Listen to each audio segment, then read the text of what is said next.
गुण और पर्याय। एक ही वस्तु में, एक ही द्रव्य में द्रव्य, गुण और पर्याय छहों द्रव्यों की अलग अलग होती है। द्रव्य कितने हैं? क्या बात है, आपको तो याद हो गए, बहुत होशियार हैं आप लोग तो। जीव द्रव्य, पुद्गल द्रव्य, धर्म द्रव्य, अधर्म द्रव्य, आकाश द्रव्य, बहुत बढ़िया, काल द्रव्य। आपको तो नाम भी याद हो गए, बहुत अच्छा। मैंने एक दिन बताया था कि जहाँ पर संसरण चलता रहे उसे संसार कहते हैं, जन्म मरण चलता रहे उसे संसार कहते हैं, और जहाँ पर 6 द्रव्य होते हैं उनको विश्व कहते हैं। क्या कहते हैं उसको? विश्व की, विश्व की परिभाषा है जैन धर्म के हिसाब से। वैसे धरती में जितने लोग रहते हैं उसको विश्व कहते हैं, लेकिन पूरे लोक को विश्व कहते हैं। तीनों लोकों को मिलाकर के जहाँ पर 6 द्रव्य होते हैं उसको विश्व कहते हैं। तो पहले द्रव्य का क्या नाम है? जीव द्रव्य है। द्रव्य कितने हैं? मूल में तो 2 ही हैं, जीव और अजीव, क्योंकि जीव द्रव्य चेतन द्रव्य एक ही है। चेतन ज्ञान दर्शन वाला एक ही द्रव्य है, कौन सा? जीव है। पुद्गल में ज्ञान है क्या? धर्म द्रव्य में, अधर्म द्रव्य में, आकाश में, काल में नहीं है। उनमें द्रव्य गुण पर्याय तो सब में होंगे, लेकिन जो ज्ञान नामक गुण होता है, दर्शन नामक गुण होता है, वो केवल किस में होता है? जीव में। आप लोग कौन है? आप पुद्गल नहीं हो। शरीर क्या है? पुद्गल है। और तुम क्या हो? शरीर अलग है और तुम पक्का। महिलाओं ने कब्जा कर लिया देखो पुरुषों की जगह पे। 3 गुना स्थान तो महिलाओं ने लिया है। अब एक कैसे छोड़ दिया वो पता नहीं मुझे। तो आप सब क्या हैं? जीव हैं। तत्वार्थ सूत्र का दूसरा अध्याय, यदि जीव का पढ़ना हो, कहाँ होते हैं, कितने होते हैं, कितने प्रकार के होते हैं, जीवों का जन्म कैसे होता है कितनी तरह की योनियाँ होती हैं, कितनी तरह के जीव होते, संसार में जीव कितने तरह के होते, वो सारा वर्णन आपको तत्वार्थ सूत्र के दूसरे अध्याय में मिल जाएगा। बड़ा अच्छा है। सबसे पहले भावों का वर्णन किया है, फिर भाव का वर्णन करने के बाद फिर जीवों का वर्णन किया है। तो बोले जीव कितने प्रकार के? बोले 2 प्रकार के। कौन कौन से? संसारिणो मुक्ताश्च। फिर बोले संसारी कितने प्रकार के? बोले 2 तरह के, त्रस स्थावरा। फिर बोले स्थावर जीव कौन से हैं? तो फिर बताया पृथ्वी, जल, अग्नि, वायु, वनस्पत्या, स्थावरा। फिर बोले त्रस कौन से हैं? तो 2 इंद्रिया, दयस्त्रसा। 2 इंद्री को आदि लेकर के जितने 5 इंद्रिय तक के जीव हैं वो त्रस हैं। ऐसे आप आगे बढ़ते चले जाओ तो एक एक सूत्र में पूरा पूरा वर्णन दिया है, तो अर्थ सहित पढ़ लेना। अच्छा, आप जीव को ज़्यादा जानते हो कि पुद्गल को ज़्यादा जानते हो?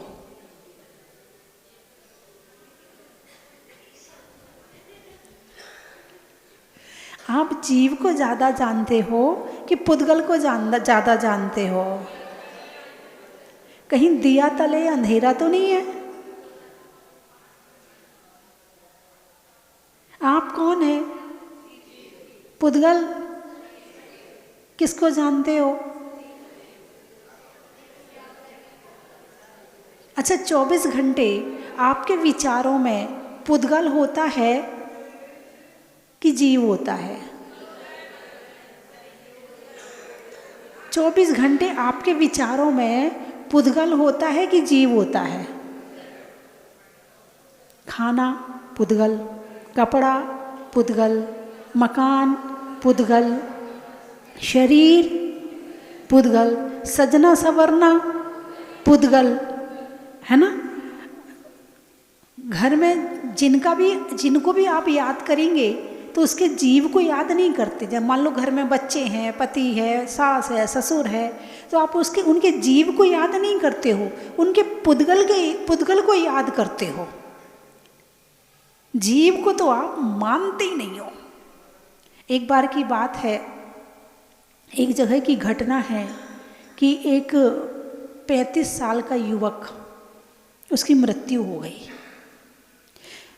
उसी शहर के जहाँ वो रहता था उसके दूसरे मोहल्ले में उसका जन्म हो गया।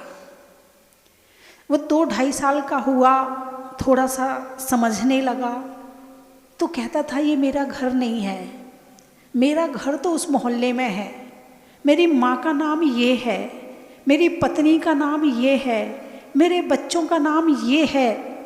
तो घर, और वो जब पता लगाया तो वो बहुत बड़े आदमी थे, धन पैसे वाले थे। अब वो कहे यदि हम इसको वहाँ ले जाते हैं तो वो कहेंगे पैसा ऐंठने के लिए इसको यहाँ ले आए, तो वो नहीं लेके जाते थे। तो बच्चा रोता भी था कि मुझे अपनी माँ के पास जाना है, मुझे अपनी पत्नी के पास जाना है। अब इतना छोटा सा बच्चा कहे मुझे अपनी पत्नी के पास जाना, तो कहेंगे पागल हो गया, दिमाग खराब है तेरा। लेकिन उसे तो जाति स्मरण हो गया था, पूर्व जन्म में याद आ गया था। अब एक दिन बच्चा चुप ही नहीं हुआ, रोता रहा रोता रहा रोता रहा। तो उसको लेकर के गए। जैसे उसको लेकर के गए तो वो जाके अपनी माँ से चिपट गया। माँ माँ, अपने बच्चों से कहा, पत्नी से भी बात करी।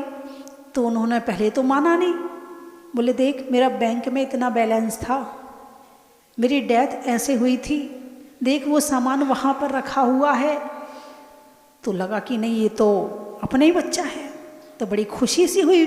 शुरू में तो घर वालों को बड़ी खुशी सी हुई, फिर याद आया यदि इसको अपना मान लिया तो अभी घर का हिस्सा देना पड़ेगा, अभी पैसा देना पड़ेगा। बाद में ये कह के टाल दिया कि जो हमारा था वो तो चला गया। क्या बोला? जो हमारा था वो तो चला गया। इनका क्या था? शरीर था, इनकी आत्मा थोड़ी थी। ये आत्मा को थोड़ी मानते हैं, ये तो शरीर को मानते हैं। आत्मा तो वही थी ना, शरीर ही तो बदला था ना। अब तुम उसे अपने घर में रखोगे, उसको अपने घर का धन दोगे? अरे बोलिए ना, यही घटना आपके साथ घटे तो क्या आप उसे अपने परिवार के अंदर रखोगे? क्या उसे आप जितना उसने कमाई करी थी वो धन उसे वापस करोगे? नहीं करोगे। इसका मतलब तुम्हारा प्रेम किससे है? पुद्गल से। किससे है? पुद्गल से। तुम क्या हो? जीव। बोलिए ना, तुम क्या हो? और शरीर क्या है? शरीर क्या है? जिसमें पूरन और गलन की प्रक्रिया होती है उसे पुद्गल कहते हैं। पूरन बढ़ता है, गलन घटता है। मकान बनाया, नया है, धीरे धीरे खंडहर हो जाएगा। एक समय आएगा, समय लगेगा, कोई 50 साल में, कोई 80 साल में, कोई 90 साल में, कोई 100 साल में, एक दिन कभी तो खंडहर होगा। जो पुराने मकान आप देख रहे हो, जो पुराने किले आप देखते हो, वो क्या है? एक समय में नए रहे होंगे, उनमें रहने वाले होंगे, उनमें बच्चे होंगे खेलने वाले, उसमें खाने पीने वाले रहते होंगे, हैं? और एक समय आया, जाने वो कहाँ चले गए, और उसके बाद वो खंडहर हो गए, है ना। तो हर चीज़ पुरानी होती, तो जिसमें पुराना और नया होता है, सुनिए, जिसमें पुराना और नया होता है उसका नाम है पुद्गल। क्या? जिसमें पुराना और नया होता उसका नाम है पुद्गल। और जो हमेशा चेतन रहता है, जागृत रहता है, हमेशा नया सा लगता है, उसका नाम है चेतन। जैसे मान लो आपका कोई मित्र है, 40 साल बाद आपको मिला। कितने साल बाद? 40 साल बाद। तो 40 साल बाद जब मिला है तो आपको पहले उसको पहचान भी लिया आपने। तो 40 साल जो बीच का समय था, क्या आपने एक एक परत उठा के अलग अलग करी क्या? पहले 1 साल पहले गए, फिर 2 साल पहले गए, फिर 3 साल पहले, फिर 40 साल पहले गए, फिर याद आया कि हाँ ये वो वाला मित्र है। ऐसा हुआ क्या? देखते ही एक नज़र में वो 40 साल बीच के एक तरफ हो गई और एक नज़र में जागृति आ गई। होता कि नहीं होता? एकदम से याद आ जाता। भाई जैसे एक बैग है, बैग में कपड़ा भरते हो, है ना? तो आपको नीचे वाला कपड़ा चाहिए तो क्या करना पड़ेगा? ऊपर वाले कपड़े हटाने पड़ेंगे, तब आपको वो नीचे वाला कपड़ा मिलेगा। लेकिन ऐसा चेतन में नहीं होता, ये पुद्गल में होता है। ऐसा चेतन में नहीं होता है। चेतन की जागृति हमेशा बनी रहती है। सोते सोते स्वप्न में भी जागृति बनी रहती है। इसका नाम है चेतन। तो जो पुद्गल है वो शरीर है। जो कुछ दिख रहा है वो सब पुद्गल है, चाहे मकान, दुकान, जो कुछ दिख रहा, आँख से आँख जो देख पा रही है वो सब पुद्गल है। हालांकि पुद्गल भी फिर कई तरह का होता है। एक दिन मैंने बताया था, स्थूल स्थूल, स्थूल स्थूल, सूक्ष्म सूक्ष्म स्थूल, सूक्ष्म और सूक्ष्म सूक्ष्म। कुछ समझ में आया? नहीं आया? कहो तो बता दूं। हैं? 6 तरह का हो गया, 4 तरह का नहीं, 6 तरह का। हाँ, जैसे स्थूल स्थूल, लकड़ी है, पत्थर है, आप तोड़ो टूट जाएगा, जुड़ेगा नहीं। हाँ, आप कुछ फेविकॉल लगाओ, कुछ लगाओ तो बात अलग है, लेकिन अपने आप नहीं जुड़ेगा। ये हो गया स्थूल स्थूल। दूसरा है स्थूल। अब पानी है, 1 गिलास का पानी अलग अलग 2 गिलास में कर दो, फिर दोनों गिलास के पानी को फिर मिल जाएगा? नहीं मिलेगा? कुछ फेविकॉल तो नहीं लगाना पड़ेगा, कुछ गोंद वगैरह तो नहीं लगानी पड़ेगी, मिल जाएगा, है ना? तो ये हो गया स्थूल। तीसरा है स्थूल सूक्ष्म। आँखों से दिखता है पर हाथ से पकड़ा नहीं जाता। ऐसी कौन सी चीज़ है? आँखों से दिखता है पर हाथ से पकड़ा नहीं जाता। परछाई। तो परछाई हो गई, दिख रहा है इसलिए स्थूल है, पकड़ नहीं सकते इसलिए सूक्ष्म है। तीसरा है कि महसूस तो होता है मगर आँखों से दिखाई नहीं पड़ता है। कौन सी चीज़ है? हवा, आवाज़, शब्द। दिखते नहीं है मगर होते हैं, है ना? तो ये हो गया, दिखते नहीं हैं इसलिए सूक्ष्म है, लेकिन इंद्रियां उसे ग्रहण करती हैं इसलिए स्थूल है। ठीक है? इसके बाद आया सूक्ष्म। सूक्ष्म में आएंगे कर्म परमाणु, और सूक्ष्म सूक्ष्म में आएगा अणु, एक अणु, है ना? अणु। तो इस तरह से ये पुद्गल के भेद हैं। क्या है? पुद्गल के भेद है। और भी मैंने भी परसों ही बताए थे 10 भेद। सद्दो बंदो सुहमो थूलो संठान भेद तम छाया, उज्जोदा दव सहिया पुग्गल दवस्य पज्जाया। शब्द, बंद, सूक्ष्म, स्थूल, भेद, तम, छाया, संस्थान, उद्योत, आतप। ये 10 भेद पुद्गल के ही होते, पर्याय हैं ये, पुद्गल की पर्याय हैं ये, है ना? तो हम जीव हैं और बाकी सब पुद्गल है। अब हमारे जो ज्ञान है, हमारा जो दर्शन है, वो किस तरफ जा रहा है? पुद्गल की तरफ जा रहा है या जीव की तरफ जा रहा है? अब ये सोचने वाली बात है। हम 24 घंटे किस में रहते हैं? जीव अपने में रहता है या पुद्गल में रहता है? भाई तुम्हारा लड़का है, दिन भर पड़ोसी के घर में रहे, अच्छा लगेगा? अरे बोलिए ना, पड़ोसी से प्रेम करे, तुमसे ना करे प्रेम, पड़ोसी से प्रेम करे, पड़ोसी का काम करे, पड़ोसी के घर में झाड़ू लगाए, पड़ोसी को कमाई कर कर के पड़ोसी को दे दे, है पड़ोसी के लिए सब कुछ करे, वो तुम्हारे लिए कुछ ना करे, तो कैसा लगेगा आपको? अरे बोलिए ना, अच्छा लगेगा? नहीं लगेगा, हैं? और कर क्या रहे हैं? बोलिए ना, कर क्या रहे हैं? अपने घर के छोड़ के बाहर की सफाई चल रही है, हैं? अपने घर की कमाई छोड़ के बाहर की कमाई चल रही है। बस पूरी जिंदगी केवल दूसरों के लिए जीते हैं, या शरीर के लिए जीते हैं या परिवार के लिए जीते हैं, अपने लिए तो जीते ही नहीं है। ऐसा कौन है जो अपने लिए जी रहा हो, अपनी आत्मा के लिए जी रहा हो? अपनी आत्मा में जो कर्मों की गंदगी आ गई है उसकी सफाई के लिए जी रहा हो, ऐसा कौन है? साधु।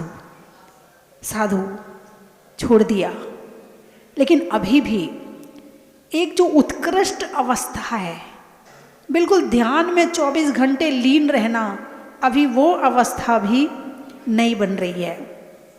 तो 3 तरह के भाव होते हैं, शुभ, अशुभ और शुद्ध। वैसे 2 ही होते हैं, शुद्ध और अशुद्ध। शुद्ध और अशुद्ध। अशुद्ध का मतलब मिलावट और शुद्ध का मतलब प्योर। बात समझ में आया कि नहीं आया?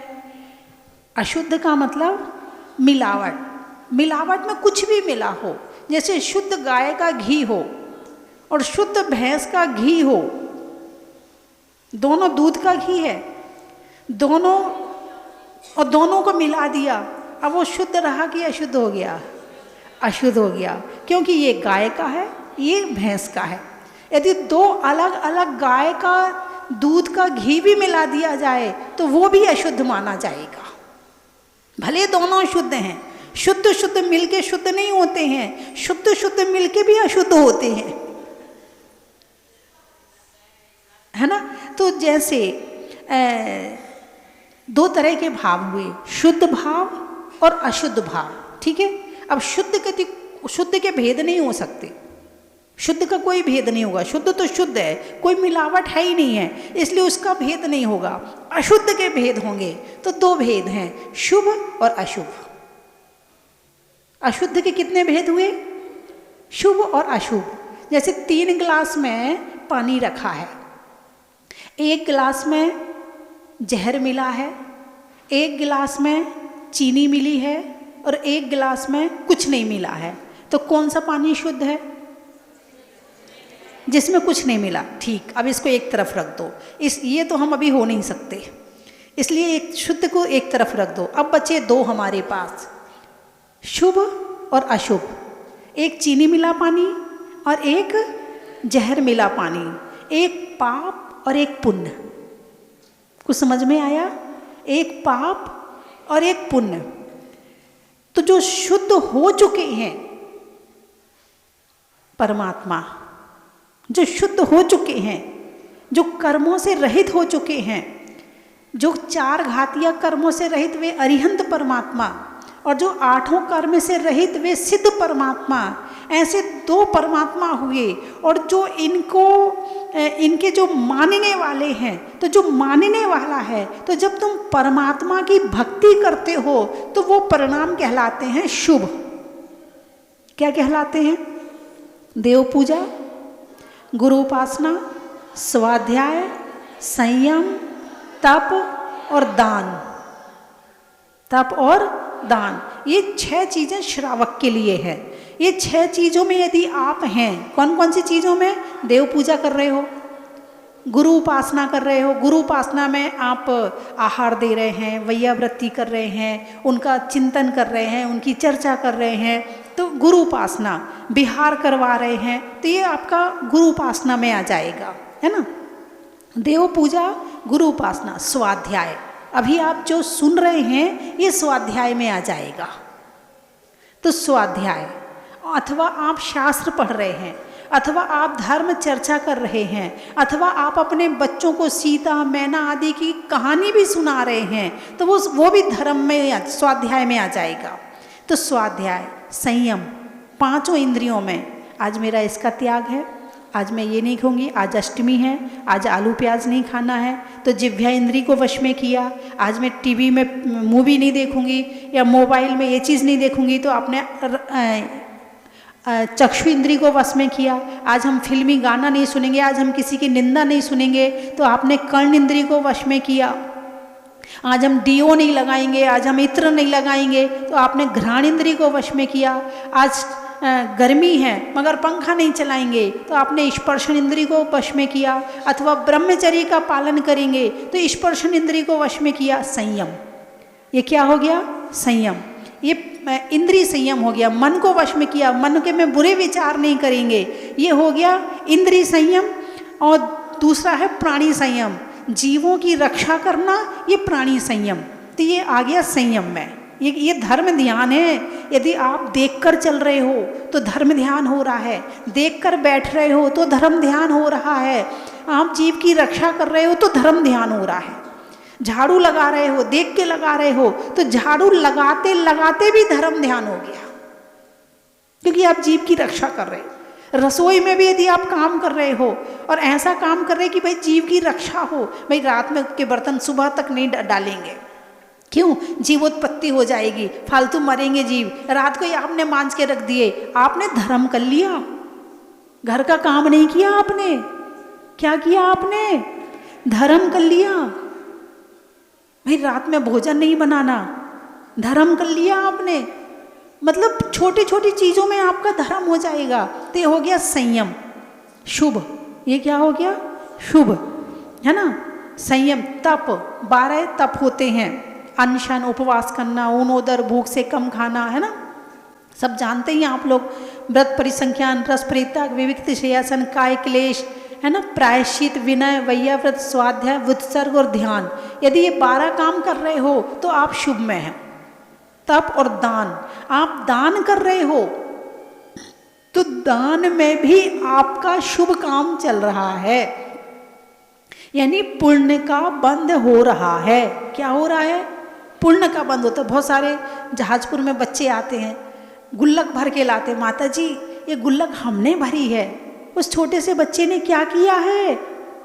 धर्म किया है, बचपन से आदत पड़ गई देने की, है। जैन समाज में एक बड़ी अच्छी परंपरा है, मुट्ठी में चावल ले जाकर मंदिर में चढ़ाने की।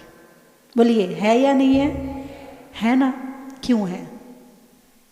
कोई बता सकता है इसके पीछे रहस्य क्या है? ये डब्बा डिब्बी तो भी 20-30 साल से चले हैं। पहले मुट्ठी में ही चावल लेकर जाते थे, और मुट्ठी में ही लेके जाना चाहिए। डब्बा डिब्बी भले बैग में रख लो, लेकिन एक मुट्ठी चावल तो हाथ में होनी चाहिए। और मुट्ठी में चावल ले जाने के पीछे कारण तो ये है कि जब ये मुट्ठी फिर खोली फिर चढ़ाया, फिर खोली फिर चढ़ाया, फिर खोली फिर, इन हाथों को देने के संस्कार पड़ गए। ये हाथ खुल गए देने के लिए। अब ये व्यक्ति हमेशा जिंदगी में दान करेगा, क्योंकि मुट्ठी में चावल ले जाके चढ़ा रहा है। एक और बड़ा अच्छा इसका रहस्य बता दूं। चंद्र ग्रह होता है ना, 9 ग्रह में एक चंद्र ग्रह होता है, चंद्रमा होता। तो जिसका चंद्र ग्रह खराब होता है उसका दिमाग हमेशा परेशान रहता है। कुछ लड़ाई झगड़े ना भी हो तो भी परेशान रहता है, अपने आप ही दिमाग से सोच सोच के परेशान रहेगा, सोच सोच के किसी काम में मन नहीं लगेगा, उसका पढ़ने में मन नहीं लगेगा, हमेशा परेशान सा रहेगा। जब यदि वो व्यक्ति मुट्ठी में चावल लेकर जाता है तो जो जैसे चंद्र ग्रह खराब हो तो ज्योतिषी पता क्या कहता? सफ़ेद चीज़ दान करो। क्या कहेगा? सफ़ेद चीज़ दान करो। चावल का रंग क्या है? सफ़ेद। और मुट्ठी में चावल लिया, अब वो जो हमारे आत्मा का स्पर्श है उस चावल से हो रहा है। हमारी ऊर्जा उसमें जा रही है। और ले जाके एक मुट्ठी चावल हमने भगवान के सामने जगह जगह चढ़ा दिया तो चंद्र ग्रह तो अपने आप ठीक हो जाएगा। और जिसका चंद्रमा ठीक है उसका मन ठीक है, और जिसका मन ठीक है तो मन चंगा तो कठौती में गंगा, मन चंगा तो कठौती में गंगा। मन अच्छा हो गया तो सब बढ़िया हो गया। इसीलिए मुट्ठी में ले जाके चावल चढ़ाना चाहिए। आप कितनी डिब्बा डिब्बी खरीद लो लेकिन मुट्ठी मत छोड़ना कभी, स्वयं भी और अपने बच्चों की भी। उन्हें संस्कार देना कि मुट्ठी में ही, कई बार मोटरसाइकिल में जाते हैं, कई बार गाड़ी में जाते हैं तो ले जाना पड़ता है। तो जैसे ही आप अपनी गाड़ी से उतरो उन चावल को मुट्ठी में ले लो और मुट्ठी में ले जाके फिर चढ़ा दो, है ना। तो इससे आपके जो मानसिक जितनी तरह की बीमारियां हो रही हैं वो सारी, आज डिप्रेशन हो रहा है, एंजाइटी होती है, दिमाग में जगह जगह बीमारियां हो रही हैं, तो उसके लिए सबसे बड़ा उपाय है कि 3 लोक के नाथ के चरणों में मुट्ठी में चावल लेकर जाओ और वहां जाके चढ़ाओ कि प्रभु बस आपकी कृपा बनी रहे और आपके जैसे बनने के प्रयास करते रहे। बस आधा तो आपको ज्योतिषी के चक्कर से बच जाओगे, आधे डॉक्टर के चक्कर से बच जाओगे। और घर में कलेश रहता है, घर में लड़ाई झगड़े रहते हैं, तो उन लोगों को तो घर से मुट्ठी में चावल लेकर ही जाना चाहिए। जिनको ज़्यादा गुस्सा आता है, जो ज़्यादा परेशान रहते हैं, वो लोग मुट्ठी में चावल लेकर घर से जाएं, और जितनी देर रहेगी उतना ज़्यादा अच्छा रहेगा। ठीक है। तो शुद्ध और अशुद्ध, अशुद्ध के 2 भेद, शुभ और अशुभ। तो चीनी मिला पानी और जहर मिला पानी। चलिए, आपके पास में 2 गिलास रखी हैं, कौन सा पानी पियोगे? नहीं, पी कौन सा रहे हो? आप पूजा कितनी देर करते हो? पहली बात तो यही पूछ लो कि पूजा कितने लोग करते हो, उसमें से आधे 3% तो निकल जाएंगे। पूजा करते नहीं है ना, है ना, पूजा करते नहीं है। माला कितने लोग फेरते? अरे माता जी बस जब टाइम मिल जाता है तो फेर लेते हैं, माला फेरते नहीं है। मंदिर कितने लोग जाते हैं? तो उसमें से भी 25% तो निकल जाएंगे, 50%। मंदिर की कौन जाए? मंदिर क्या है, रोज रोज मंदिर जाके क्या करें? अब 24 घंटे जब तुम मंदिर नहीं जा रहे, पूजा नहीं कर रहे, संतों की सेवा नहीं कर रहे, अभिषेक नहीं कर रहे, ध्यान नहीं कर रहे, स्वाध्याय नहीं कर रहे, तो तुम 24 घंटे जहर मिला पानी पी रहे हो। और जो वो जहर का फल मिलता ना, कभी बीमारी के रूप में, कभी परेशानी के रूप में, कभी दिक्कत के रूप में जब फल मिलता है तो फिर भगवान से शिकायत करते, भगवान उनका तो अच्छा हो रहा, मैं क्यों खराब हो रहा, हमने क्या बिगाड़ा है तुम्हारा? अरे भगवान का कोई बिगाड़ भी नहीं सकता कुछ भी। तुम चाहो भगवान का कुछ बिगाड़, तुम बिगाड़ ही नहीं सकते हो। तुम खुद का बिगाड़ सकते हो, तुम किसी और का नहीं बिगाड़ सकते। तो शुभ और अशुभ, तो जो अपने धर्म की क्रियाओं को करता है भावपूर्वक, और सुन लो, मंदिर जा रहे तो वो मिलेगी तो उससे बात कर लेंगे, मंदिर जा रहे तो उससे ये देना है, मंदिर जा रहे तो ये काम पहले तैयार है, मंदिर बाद में है, तो तुमने उद्देश्य गलत बना लिया। मंदिर भावपूर्वक जाके जो भावपूर्वक पूजा करता है तो समझना कि आपने शुभ काम किया है, वरना मंदिर में जाके भी अशुभ किया है। मंदिर में आप भी रहते हैं, मंदिर में छिपकली भी रहती है, मंदिर में चिड़िया भी आती है, मंदिर में कबूतर भी आ जाता है। वो भी नहीं जानता भगवान कौन है, तुम भी नहीं जानते भगवान कौन है। तुम चावल चढ़ाने आते हो,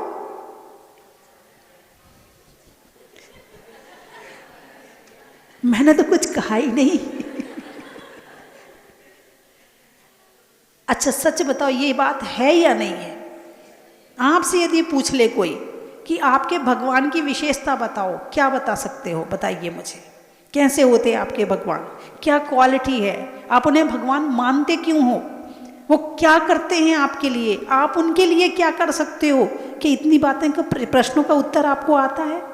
यदि नहीं आता है तो चाहे YouTube से सर्च करो, चाहे Google से सर्च करो, मगर इतने प्रश्नों के उत्तर आपके पास में होने चाहिए।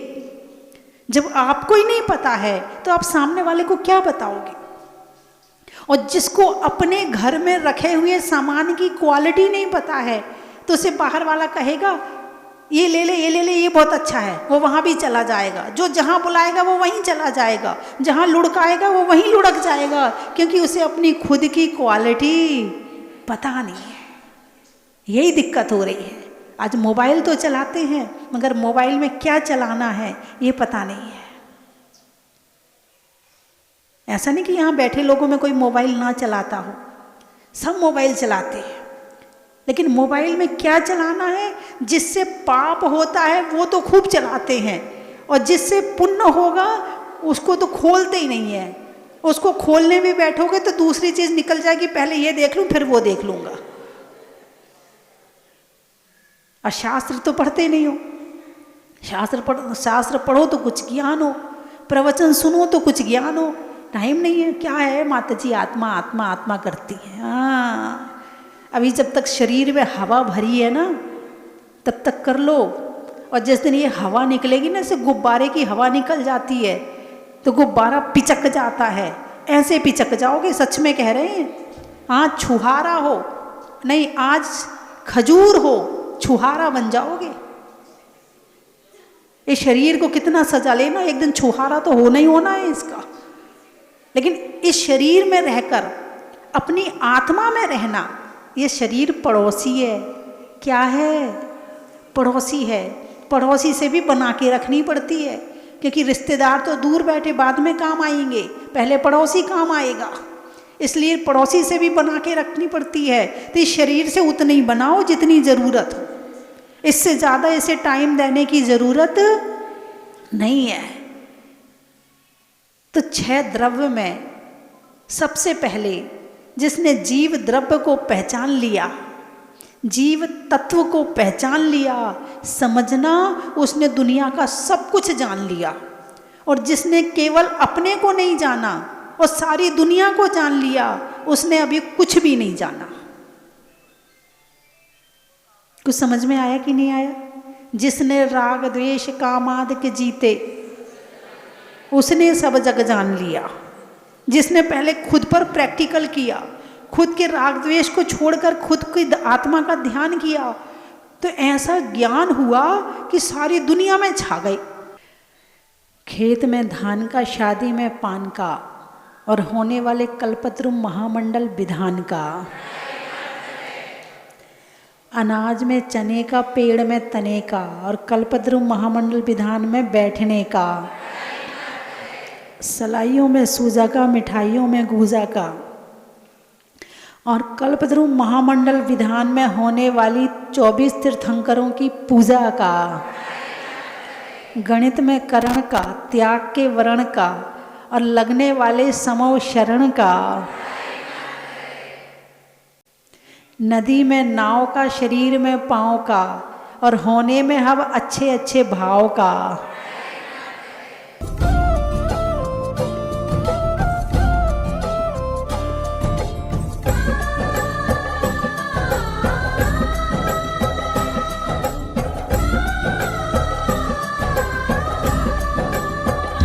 जिनके नैनों ने देखा मुक्ति का सपना दिन रात,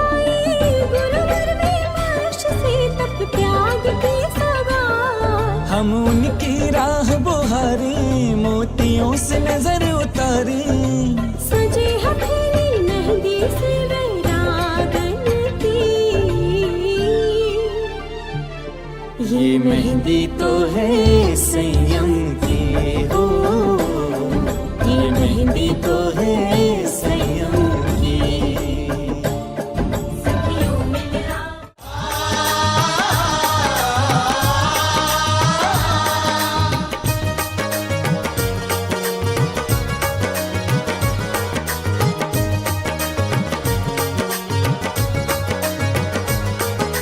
पारस का दर्शन सुहाना लगता है, पारस का दर्शन सुहाना लगता है।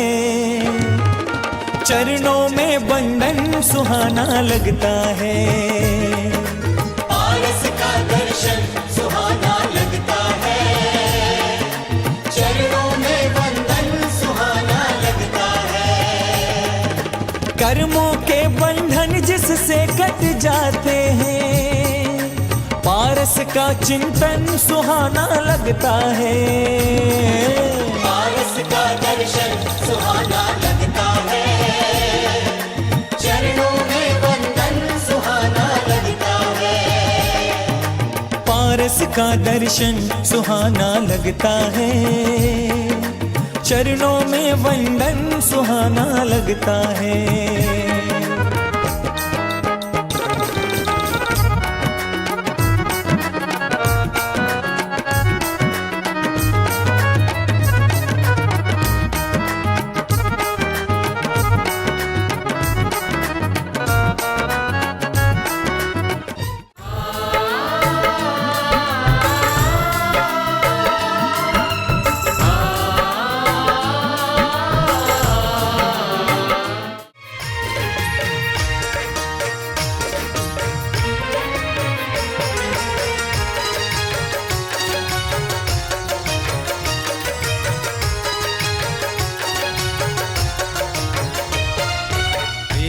सुमित्र के राज दुलारे, माँ पद्मा जी के नैनों के तारे।